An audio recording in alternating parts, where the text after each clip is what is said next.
చెప్పండి అన్న, అంటే ప్రధాన సమస్య ఏంటి? మా సమస్యలు జీతాల వరకు సార్. మేము గత 12 సంవత్సరాల నుంచి పనిచేస్తున్నాం మేము. అయితే మేము ఇప్పటికే ఈడ ప్రజావేదికల 3 సార్లు వచ్చినా సార్. మాకు న్యాయం అని జరుగుతలేదు. ఏమంటారు అంటే మీరు అర్జీ పెట్టుకున్నప్పుడు ఏమంటారు? లోపల మేము ఇస్తున్నా ప్రతిసారి మీకు అయితది, మీకు ఖచ్చితంగా పై అధికారికి లెటర్ పంపిస్తా, మీకు అయితది అని చెప్తున్నారు. ఇంతకుముందు మేము 10 సంవత్సరం టీఆర్ఎస్ ప్రభుత్వం ఉన్నప్పుడు కూడా చేసిన. అప్పుడు కూడా మాకు ఏం ఫలితం రాలే.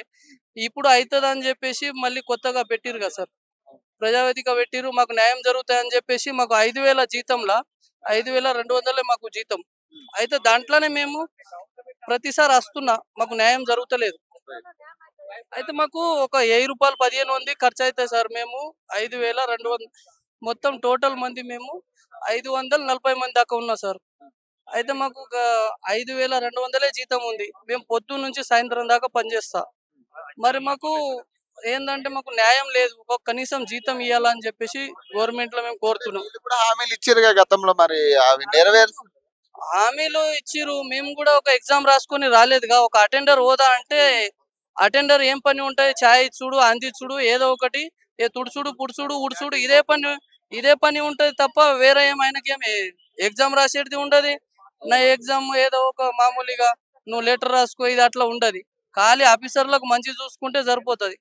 అట్లాంటి పనికి మేము గత 12 సంవత్సరం నుంచి 14 సంవత్సరం చేస్తున్నా. ఇప్పుడు మేము వేరే పని చేయకపోతున్నాం. ఇప్పుడు వేరే పని చేయాలంటే మాకు అలవాటు లేదు ఇప్పుడు.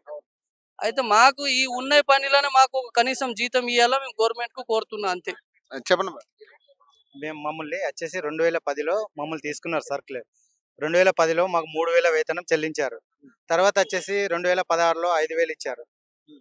5,200 మళ్ళీ పెంచారు. ఇప్పటి వరకు మాకు పార్ట్ టైం అని చెప్పేసి ఫుల్ టైం వర్క్ చేయించుకుంటున్నారు. మామూలుగా అయితే మీ అవర్స్ ఎంత? 8 అవర్సా డ్యూటీ? ఇచ్చే వేతనం మాత్రం పార్ట్ టైం వర్కర్ కి ఇచ్చే వేతనం ఇస్తున్నారు. అంటే ఎన్ని అవర్స్ పని? నార్మల్గా ఎన్ని అవర్స్? సర్కులర్ లో ఎట్లా తీశారంటే మీరు రావాలి, అల్మార్లు, క్లీనింగ్, టాయిలెట్స్ 2 టైమ్స్ కడగాలట. మాకు మళ్ళీ మేము పని చేస్తే కూడా వేతనం మా అకౌంట్లో వేయకుండా ఎస్హెచ్జి అంటూ, జిల్లా సమైక్య అంటూ, మండల సమైక్య అంటూ వాళ్ళ దగ్గర వేతనాలు వేస్తూ వాళ్ళు మాకు ఇవ్వకుండా 2 నెలలు 3 నెలలు గడుపుకుంటూ మాకు వేతనాలు సక్రమంగా అందక నానా అవస్థలు పడుతున్నాం.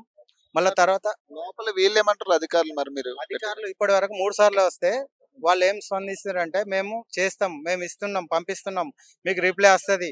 కానీ ఇప్పటి వరకు మేము 3 సార్లు ఇస్తే ఇప్పుడు వచ్చిన 2 సార్లు ఇచ్చాను, ఇప్పటి వరకు ఎలాంటి రిప్లై రాలేదు.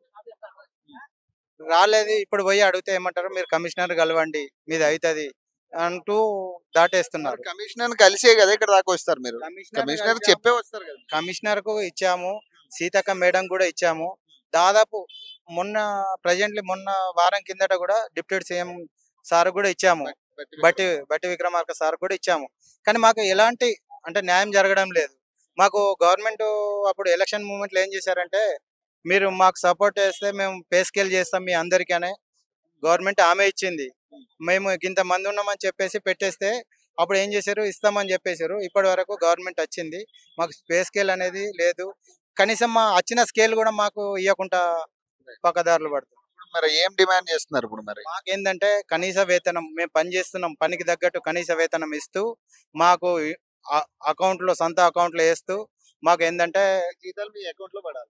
మా జీతాలు మా అకౌంట్లో పడాలి. మాకు గవర్నమెంట్ అంటే మామూలుగా కనీస వేతనం ఎంత అయితే ఉంటుందో అంత ఇవ్వాలి. మళ్ళీ మాకు ఏంటంటే ఇన్సూరెన్స్లు, క్లైమ్లు, మళ్ళీ తర్వాత ఏమన్నా అవుతే హాస్పిటల్కు సంబంధించిన ఈపీఎఫ్ అన్నీ ఇవ్వాల్సిందిగా.